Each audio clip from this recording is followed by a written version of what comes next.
Olá, hoje nós vamos falar sobre o tema estabelecendo os preços.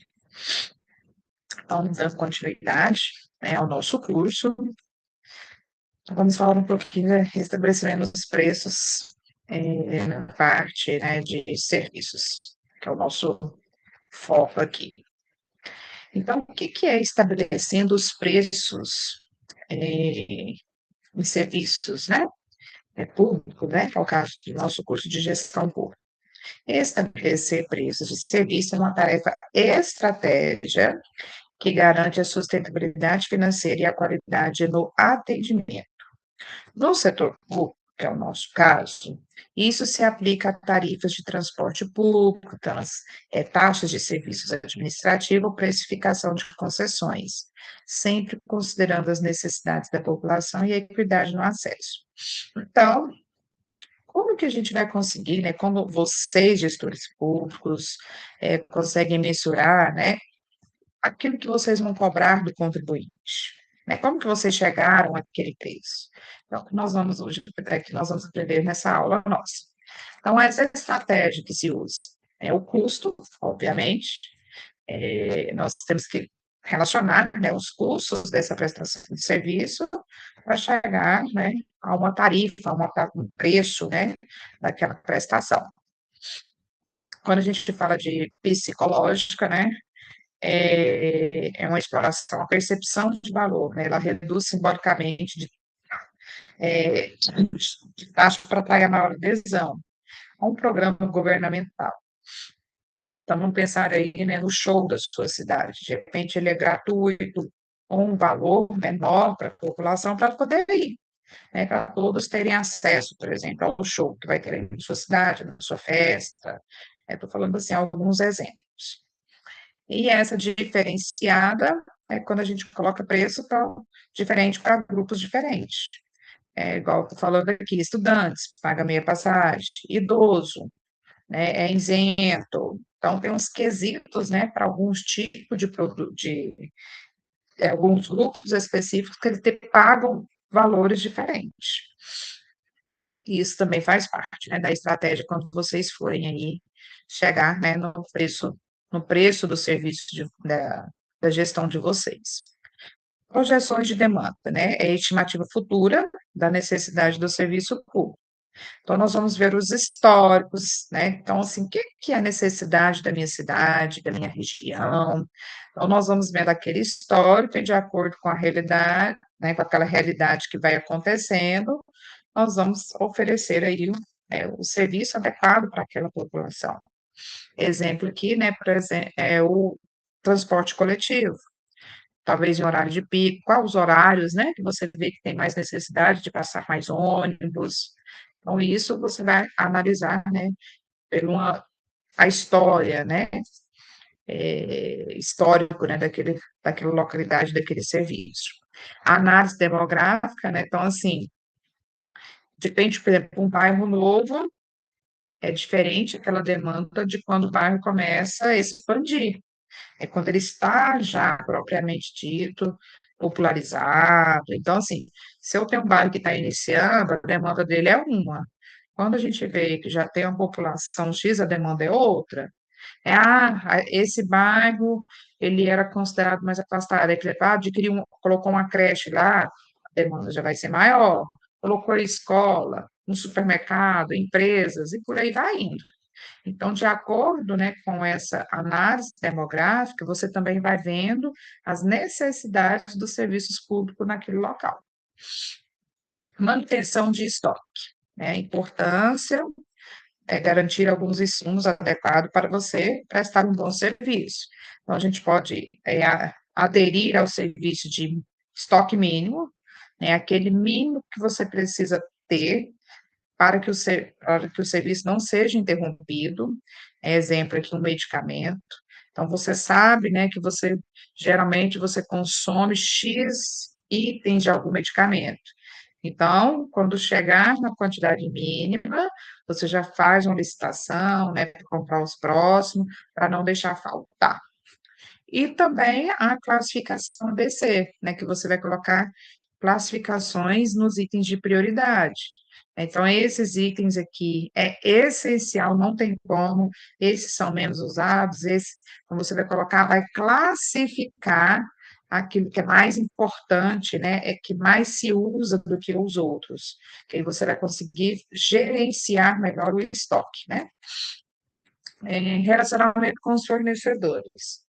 Relevância do setor público. A parceria com fornecedores assegura a qualidade e a regularidade do serviço. Então, a licitação mais transparente, né? Rigor naquela seleção, isso causa também um bom relacionamento, um monitoramento contínuo, você vê se realmente eles estão fornecendo aquilo que foi contratado, né, se está de qualidade, se foi o mesmo item, fazer fiscalizações contínuas, né, daquele serviço. Falhas nos serviços, né? Então, as causas comuns, problemas operacionais ou falta de insumos, né? Então, a gente analisar as causas, né? Identificar e corrigir os problemas, revisão do processo de agendamento em hospitais para reduzir espera. Então, se a gente está olhando, né, o que é que eu estou vendo que está com problema na minha gestão. Então, eu vou tentar, né, abrir algum processo para amenizar aquelas causas, né? E buscar uma melhoria contínua, sempre estar capacitando nossos servidores públicos, para atender com qualidade, treinar, né, para ter padronizado, e isso também interfere naquela prestação de serviço. E lembrando, né, como um serviço público, existe também responsabilidade, tanto civil quanto criminal. Então, assim, você, que é um gestor público, aquelas decisões que vocês tomam, elas, se não for adequada, ela pode te trazer prejuízos no sentido de quê? De responsabilização, né? Seja ela civil, seja ela criminal, ou as duas, né? Dependendo do prejuízo que você causou, né, à população, aos consumidores. Então, fiquem sempre antenados, né, nessa responsabilidade, na hora de vocês gerirem, de tomar decisões, né, para não ocasionar problemas, né, para vocês futuros. Então, o gerenciamento de imprevisto, né? Preparar para lidar com situações inesperadas.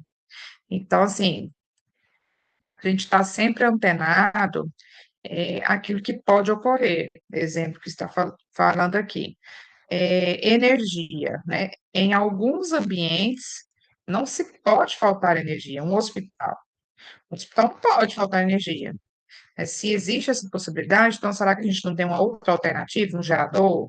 É uma outra alternativa para que não fique, né, muitas horas sem energia, por exemplo, no hospital. Então, manter os serviços quando tem crises, treinar a equipe, né? Então, são itens essenciais para a gente conseguir gerenciar imprevisto. A gente é igual o imprevisto nosso da nossa vida.